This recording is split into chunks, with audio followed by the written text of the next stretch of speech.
Talking animals, A world inside a wardrobe. 100 years of winter.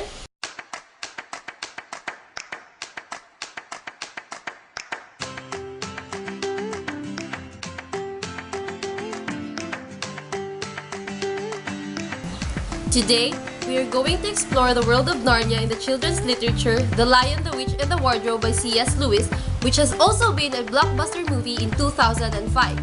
So what is the book all about? Now, it's all about the four children, Peter, Susan, Edmund, and Lucy, who were sent out of London during World War II. They have no idea the magical journey they are beginning. In the darkness of the old country house where they are sent, the children stumble through an old wardrobe to the land of Narnia, where animals talk and magic exists. This is the first story of Narnia written by C.S. Lewis, and it tells the story of how these four children, with the help of Aslan, the great lion, help defeat the White Witch who holds Narnia. The first of the children to make their way into Narnia is Lucy, the youngest. There, she meets Mr. Tumnus, the fawn, who confesses to her that he is an agent of the White Witch and he is supposed to capture any humans he meets. He explains that the White Witch has held Narnia under an enchantment which makes always winter and never Christmas. The only way the witch can be defeated is to have four humans sit on the throne at the castle of Cair Paravel. When Lucy returns home, her brothers and sister think she's either lying or crazy. But soon, Edmund follows Lucy into the world and meets the White Witch, who plies him with a Turkish delight, extracting a promise from him that he will bring his siblings to her. Finally, all the children go through the wardrobe into Narnia. There, they go on a journey to rescue Mr. Tumnus, who has been arrested, to find the great Aslan, and to defeat the White Witch forever. Right, Grace? Yes. But did you know how The Lion, the Witch, and the Wardrobe was created? Well, C.S. Lewis said that the lion all began with a picture of a fawn carrying an umbrella and parcels on a snowy wood. This picture has been on his mind since he was 16. Then one day, when he was about 40, he had an inspiration for his story, Narnia. And did you know that the book was also inspired by three girls who lived with Lewis during World War II?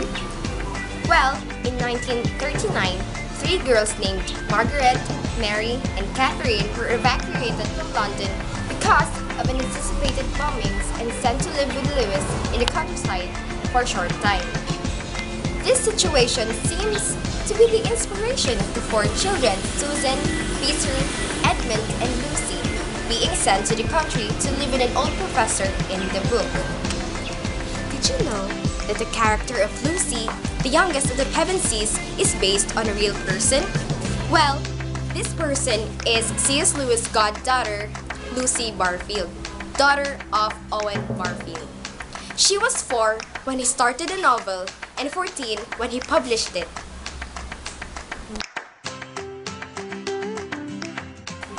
Now let's talk about the characters of Narnia.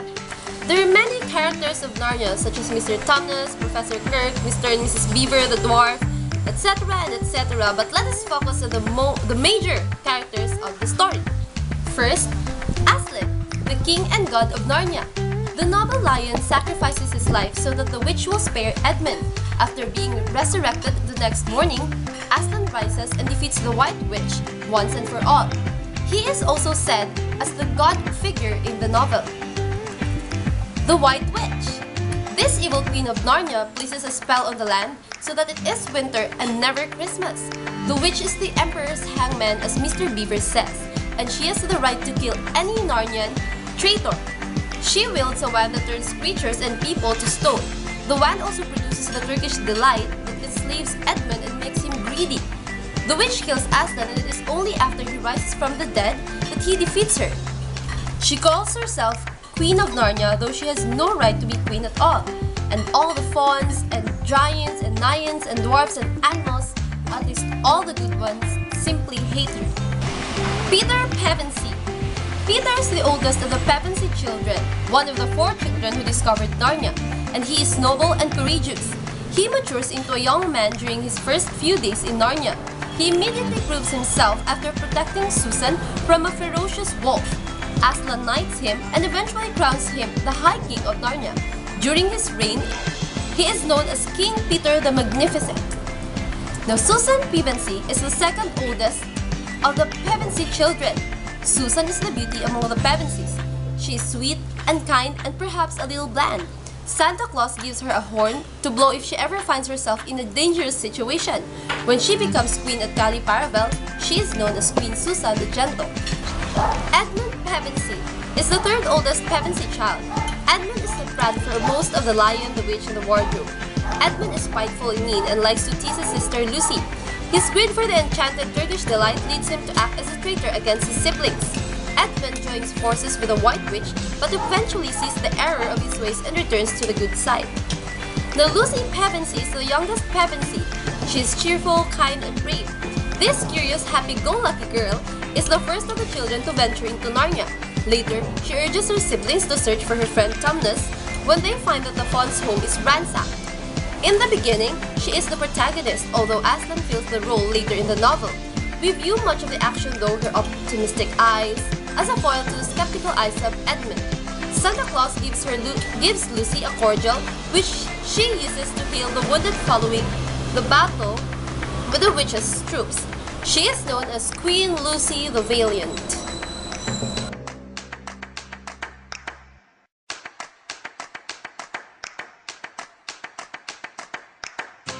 Many people have accepted that the novel is an adventure novel.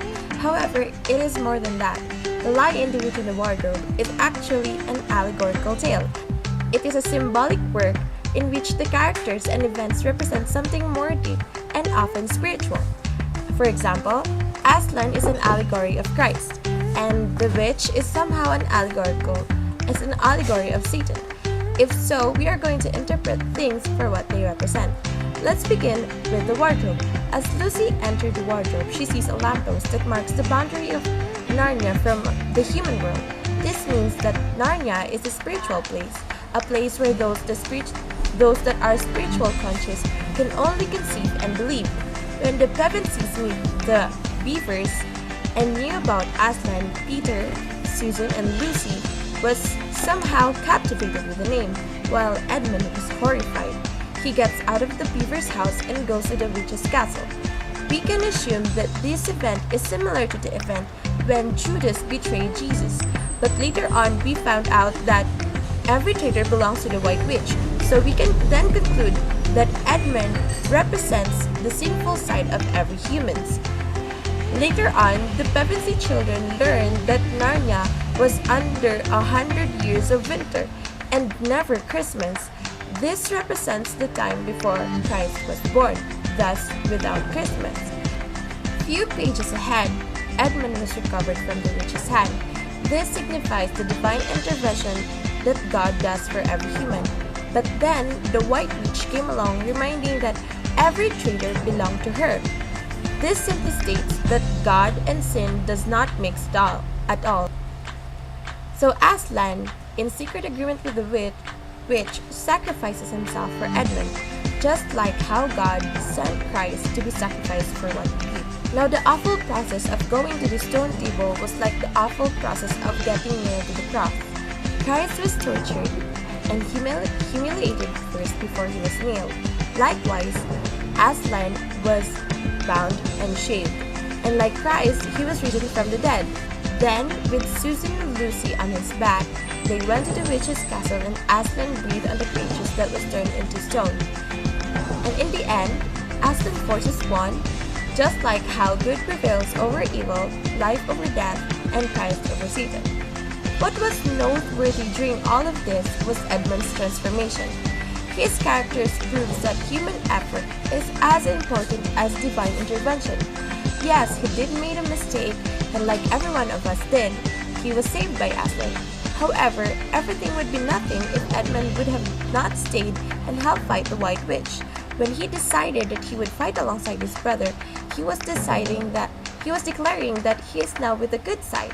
Seeing this, Aslan knighted him after the battle, signifying that his sins are forgiven. So, in the end, the evil forces of this world will endlessly try to lure us to their side, giving us appealing things like Turkish delight. And we may be rescued from that situation, but still, it is up to us if we would like ourselves to be saved. It is still up to us if we would remain and fight for the good side. We have the will to choose.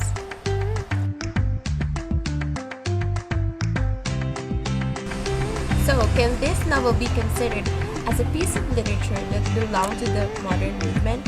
Well, modernism in general are those creations that felt the traditional forms of everything were becoming outdated in the new economic, social, and political environment of an emerging, fully industrialized world.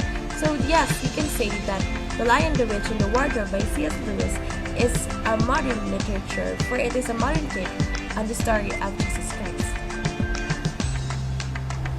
Well, whatever it is, the novel is an excellent read.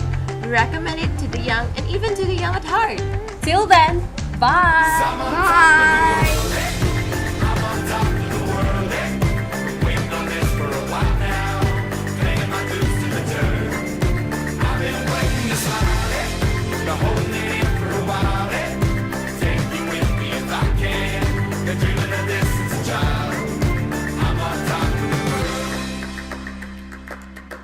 I've tried to cut these corners.